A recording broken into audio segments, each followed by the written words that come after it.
Wall Street companies are laying off workers left and right, particularly over the last couple months, everyone, where corporate layoff announcements have absolutely exploded from 10 per month a year ago to over 100 per month today. These Wall Street companies are desperately trying to cut costs and cut staff because they know that the US recession is about to get even worse, which means if you're someone who's trying to figure out this economy in this stock market and housing market right now, understand this. Now is not the time to buy the rally or buy the dip. Now is the time to stockpile cash and prepare yourself for the epic buying opportunities that are going to exist across the economy, across asset markets. And if you don't believe me, you should just look at what these corporate Wall Street companies are doing. Analyze their behavior to see what they're projecting for the future. And in particular, the corporate layoff that has me most concerned and should have you concerned is Walmart. Walmart is the largest private employer in America, and lately there's just been nothing but bad news coming from them. First, 3 months ago, it was announced that Walmart had a huge stockpile of inventory year over year that they weren't able to sell. Next, about a month ago, they announced that they were going to cut their profit outlook for 2022. But now in the last week, we found out that Walmart is now going through a corporate restructuring as they've laid off hundreds of employees at their corporate headquarters in Bentonville, Arkansas. And according to Business Insider, given Walmart's influence and reach, these struggles could signal an industry-wide issue for retailers. And no doubt the retail industry is really struggling right now because Walmart, Target, Best Buy, these companies have their finger on the pulse of the US consumer, and they're all reporting a US consumer that is significantly weaker today than they were a year ago or even a couple months ago. And in particular, everyone, there's one leading indicator on consumer spending that has me very, very concerned. This is an indicator that historically is predictive of a recession. Right before it gets really bad, we see a drop off in how much Americans are driving. Take a look at this, everyone. In July 2022, according to the Energy Information Administration, Americans consumed 8.76 million barrels of gasoline per week. That was almost as low as what Americans consumed in July 2020 during the peak of the pandemic. And you can see we had a rebound in July 2021. Americans drove a lot more. Well, now they're driving a lot less. And that data on the gas consumption is really interesting because it explains to you why gas prices are going down. It's not because we all of a sudden have more supply of oil and gas. It's because Americans made the decision to drive less and spend less, just like they're doing with retail and Walmart, just like they're doing in the housing market. Right now, the demand for homes is at its lowest level in a decade. And so we're seeing across the economy, everyone, important you understand this, in segments and sectors that are seemingly unrelated, like gas consumption and home demand, we're seeing a huge drop in the amount that consumers are demanding those things, which suggests an overall decline in the economy, and that not just are we in a recession today, which we are, in my opinion, it's that this recession is going to get much worse into the future. And I don't say that to scare anyone out there. I say that so you can prepare yourselves for this, right? This is the time to be saving money in anticipation of the amazing deals that are going to be ahead in the housing market and the stock market. There's going to be a big asset decline, but also importantly, to save money so you can be in a secure financial position in the event that you are laid off, everyone, because these layoffs are getting brutal and they're getting abrupt. They started in the tech industry 3 or 4 months ago. It started as just some small tech companies laying people off. But now 3 months later, it's morphed in some of the largest companies in America laying people off. We talked about Walmart. How about a company like Ford? Ford, the car manufacturer, just announced a long-term plan to lay off 8,000 salaried workers over the next several years. Meanwhile, Geico, the car insurance company, they just abruptly shut down all of their offices in California, laying off hundreds of workers with minimal notice. It's getting to the point where it doesn't seem like anyone is going to be safe from these layoffs, particularly if you are a white collar worker. This is the trend that seems to be developing. If you look at all the layoffs I've talked about, for the most part, they are for salaried white collar positions that have higher wages, better benefits. These are the workers that are being cut right now, which is going to have a very interesting impact on the housing market and the stock market, because if it's white collar employees losing their jobs, well, those are the people who most often would buy stocks or buy homes. So expect structurally over the next several years, there's just going to be incrementally less demand for assets coming from people with high wages, because they are going to be, unfortunately,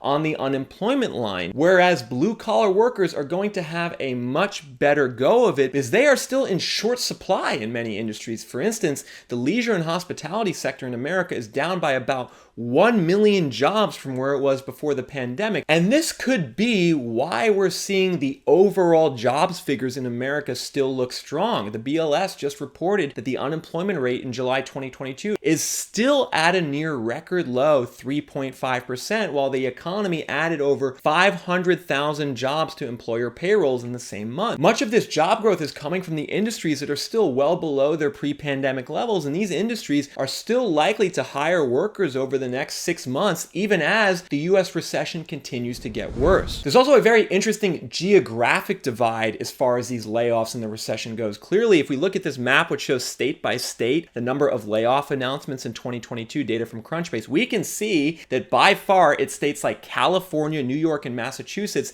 that lead the way in terms of layoff announcements. And this is not just a function of the size of these states. We can see, big population states like Texas and Florida, they don't have nearly as many layoffs as California, New York, and Massachusetts do. Now, this begs an interesting question, everyone. How will this geographic variation in layoffs impact the US housing market? Will this affect how much home prices go down in different cities? Will we see California's housing market take a huge crash because so many layoffs are occurring there? And the answer is undoubtedly yes. If you're in a housing market like California, where the average home price is 11 times higher than what the average worker makes, and then you throw in rising interest rates and a big bout of layoffs into the picture, there will be a big crash in California's housing market. It's already started. However, we cannot forget the trend that took over the US economy over the last 2 years, everyone. Remote work. Lots of people moved all across America to cities like Austin and Nashville and Tampa and Knoxville and Charleston and Phoenix. What this means is that layoffs from companies headquartered in California are likely to negatively impact any housing market across America that bragged over the last 2 years that there were so many California buyers moving in. But I know a question on a lot of your minds right now is not just, are we in a recession and what cities are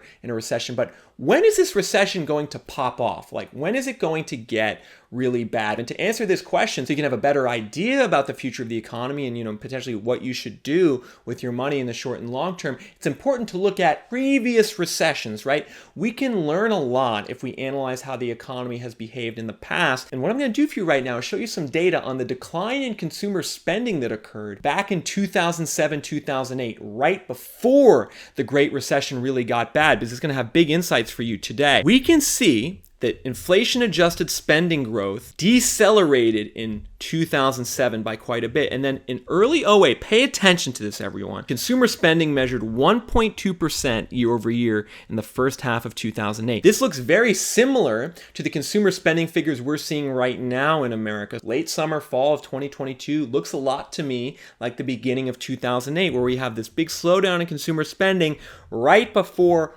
bam, a huge drop off over the next several years in consumer spending, to go along with a surge in unemployment rate close to 10%, to go along with a 50% decline in the stock market and certain housing markets that went down by 60%. So in my opinion, we are on the doorstep of that right now, and it can be kind of a confusing time, right? Because there's certain people who are convinced there's a recession, like me. Meanwhile, there's other people out there like Jerome Powell or Joe Biden, or people who are bullish on the stock market. They're saying like, oh, this is just a minor dip in the road, don't worry about it. And what you all got to understand is that this debate about the future of the economy and if we're in a recession, this in and of itself is a sign of a recession. If we go back to 2007, 2008, again, we can see the same exact debate was taking place. For instance, take a look at this Reuters article from November 2007, where they quote Fed Chair Ben Bernanke at the time, telling lawmakers that the U.S. economy was not headed for a recession, but warned that growth could prove weaker than expected. I mean, it's crazy just how similar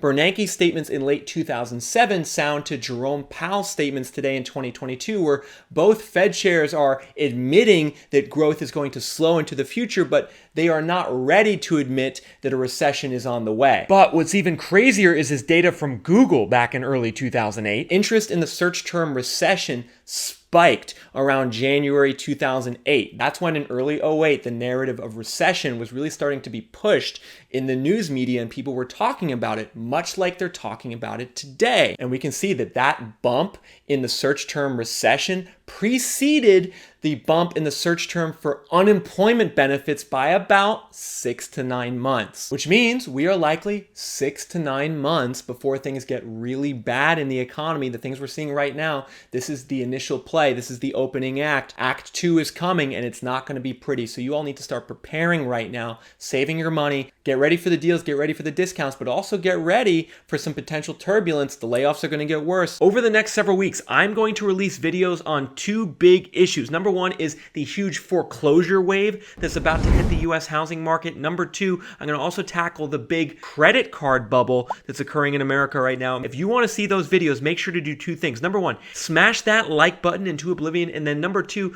make sure you are a subscriber. Hit that subscribe button and turn your notifications on so you don't miss these videos over the next couple weeks.